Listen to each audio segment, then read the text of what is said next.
This channel does not promote any violent, harmful, or illegal activities. All content provided by this channel is meant for an educational purpose only.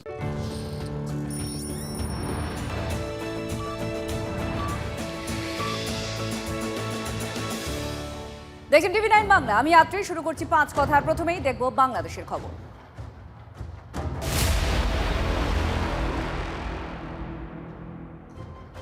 17 বছর পর বাংলাদেশে ফিরলেন খালেদা পুত্র তারেক রহমান। ইউনূসের সঙ্গে ফোনে কথাও বলেন। পড়শি দেশের রাজনীতির উপরে নজর রাখছে দিল্লি। ভোটের পর বাংলাদেশে ক্ষমতায় ফিরতে পারে বিএনপি। ক্ষমতায় এলে তারেকই হতে পারেন সরকারের মুখ, মনে করছে রাজনৈতিক মহল। ভারতের সঙ্গে সম্পর্কের অবনতিতে যে বাংলাদেশেরই ক্ষতি বুঝতে পারছে বিএনপি। ইতিমধ্যে ভারতকে বন্ধু বলে উল্লেখ করেছেন বিএনপি নেতৃত্ব। অন্যদিকে খালেদা জিয়ার চিকিৎসায় সাহায্যের বার্তাও দিয়েছিলেন প্রধানমন্ত্রী নরেন্দ্র মোদী। পড়শি দেশে স্থিতিশীল সরকার চায় ভারত। প্রধানমন্ত্রী থাকাকালীন দুবার ভারত সফর করেছিলেন খালেদা জিয়া।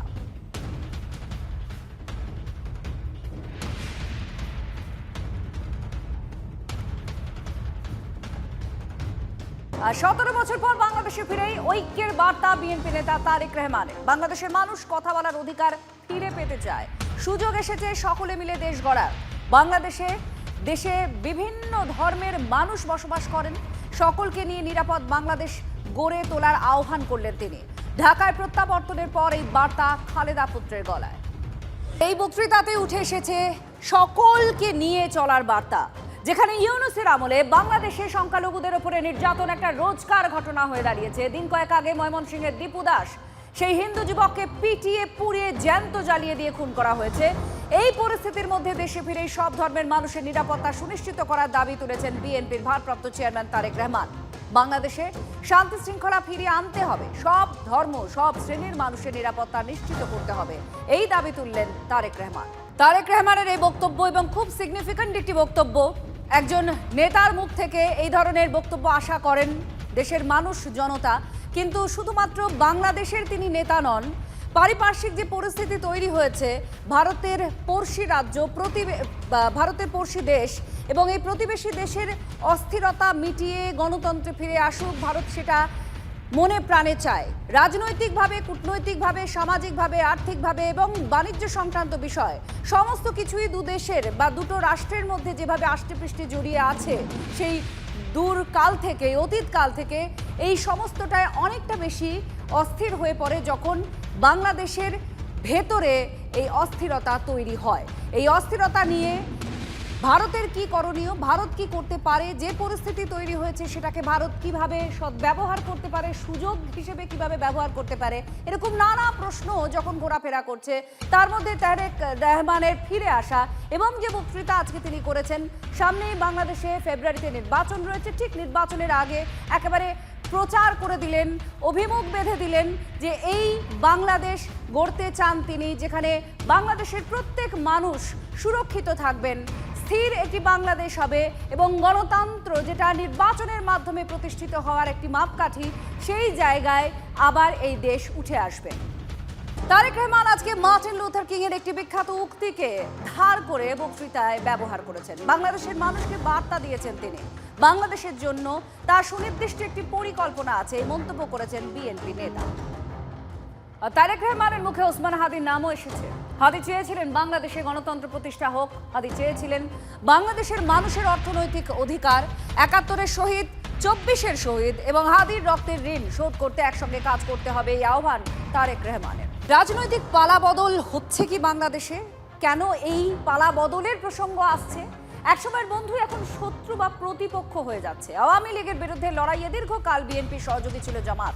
পরিবর্তিত পরিস্থিতিতে সেই জামাতই এখন বিএনপির রাজনৈতিক শত্রু।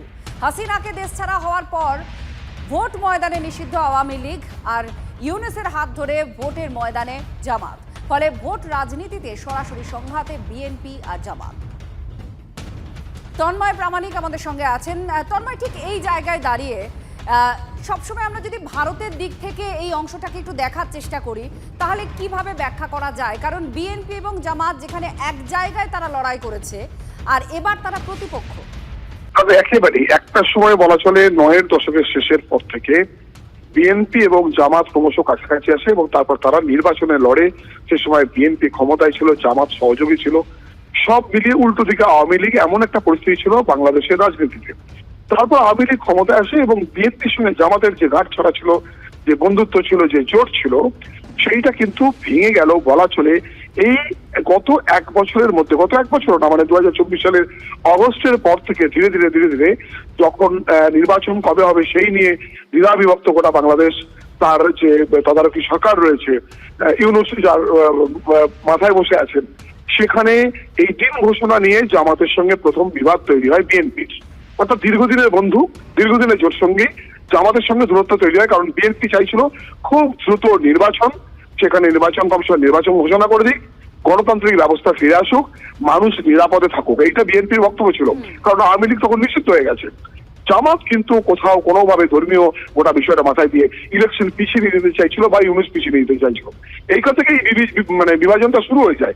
আজকে তুমি খেয়াল করে দেখো, বিএনপির ভারপ্রাপ্ত চেয়ারম্যান তারেক, তিনি যখন 17 বছর 18 বছর পর বাংলাদেশে ফিরলেন, আজকে তিনি যখন বক্তব্য রাখছিলেন, বক্তব্য যদি দেখো অত্যন্ত গুরুত্বপূর্ণ, জামাত শব্দ উচ্চারণ করেননি, আওয়ামী লীগ শব্দ উচ্চারণ করেননি, হাসিনা শব্দ উচ্চারণ করেননি। তিনি প্রিয় বাংলাদেশ এই বলে শুরু করে তিনি বারবার যেটা বলেছেন, ইমিডিয়েট শান্তি শৃঙ্খলা ফিরিয়ে আনতে হবে, সব মানুষকে একজোট হতে হবে দেশটার উন্নয়নের জন্য।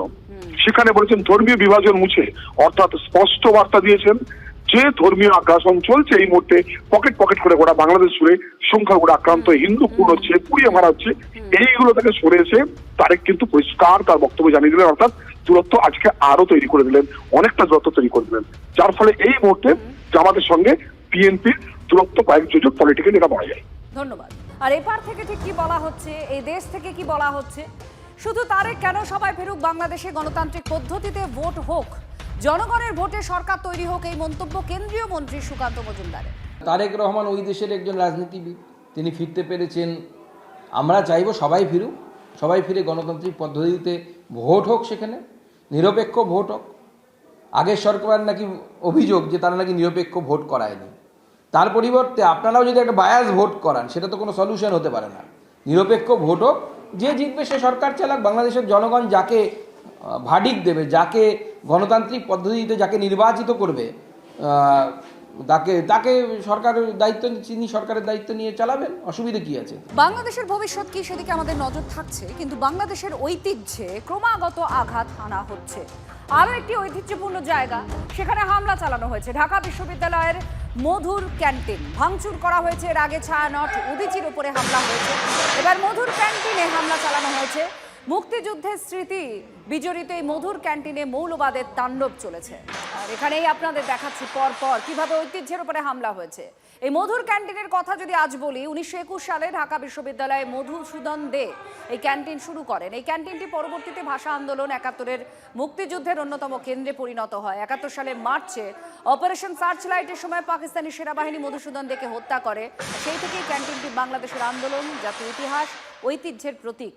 এমন জায়গায় মৌলবাদীদের হামলা বিচ্ছিন্ন ঘটনা নয় বলেই মনে করছেন বিশ্লেষকরা। শুভেন্দু অধিকারী তিনি বলছেন, বাংলাদেশে আর একটা 71 দরকার। কিছু জঙ্গি, কিছু ধর্মান্ধ মৌলবাদীদের হাতে চলে গেছে এই বাংলাদেশ। ওদের শিক্ষা দিতে গেলে এদিক থেকে কয়েকটা ড্রোন পাঠাতে হবে। ব্যক্তিগত মত বলে এই মন্তব্য শুভেন্দু অধিকারী। ওখানে একটা সরকার আছে নি, কিছু ইতর, কিছু বাঁদর, কিছু জঙ্গি, কিছু উন্মাদ, কিছু ধর্মান্ধ, কিছু মৌলবাদী, যাদেরকে পশুর সঙ্গে তুলনা করলে পশুকে অপমান করা হবে, তাদের হাতে চলে গেছে। আরেকটা 71 দরকার ওখান থেকে ওরা করুক, বাকিটা আমরাও করব। আরেকটা 71 দরকার, আমার ব্যক্তিগত মত। অনেকেই বলেছেন, আমি বলছি, এদের শিক্ষা দিতে গেলে ভারতবর্ষের এদিক থেকে কয়েকটা ড্রোন পাঠাতে হবে, অপারেশন সিঁদুরের মতো।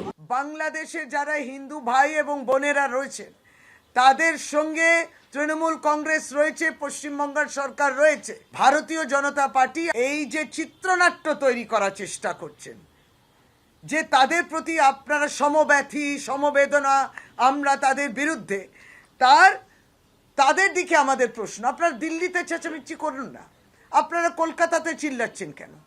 আমরা দিল্লির নীরবতা কেন? দিল্লি নীরব আছেন কেন? দেশের প্রধানমন্ত্রী রিপু চন্দ্র দাসের হত্যা নিয়ে কিছু বলছেন না কেন? ভারতবর্ষের মিনিস্ট্রি অফ এক্সটার্নাল অ্যাফেয়ার্স তাদের পক্ষ থেকে কি পদক্ষেপ নেওয়া হয়েছে? ভারতবর্ষের স্বরাষ্ট্রমন্ত্রী অমিত শাহ ঘুষপেটিয়া ইত্যাদি নিয়ে অনেক কিছু বলেন, হিন্দুদের নিয়ে বলে, হিন্দুত্ব নিয়ে বলেন। আপনারা দীপু চন্দ্র দাসের এই হত্যা নিয়ে নীরব কেন? আমাদের তো জিজ্ঞেস করতে হবে। কোচবিহারের মাথাভাঙায় খুন বাবা ছেলে, জখম হয়েছেন 6 জন, নিহত 2 জনই সক্রিয় বিজেপির কর্মী। অভিযুক্তরা তৃণমূল করে এই দাবি শুভেন্দু অধিকারীর। পুলিশ বিষয়টিকে পারিবারিক বিবাদ বলার চেষ্টা করছে, এই অভিযোগ বিরোধী দলনেতার। পুলিশ এই ঘটনার পর থেকেই পারিবারিক বিরোধ, গ্রাম্য বিরোধ ইত্যাদি গল্প বলার বা বলানোর চেষ্টা করলেও বাস্তবত এই দুটি যে মারা গেছেন দুজন ভারতীয় জনতা পার্টির সক্রিয় সদস্য বা কার্যকর্তা ছিলেন, এবং যারা খুন করেছে তাদের উদ্দেশ্য বা বিষয় যাই থাকুক না কেন সেটা তদন্ত সাপেক্ষ। তারা প্রত্যেকেই তৃণমূল কংগ্রেসের পরিচিত মুখ এবং গুন্ডা।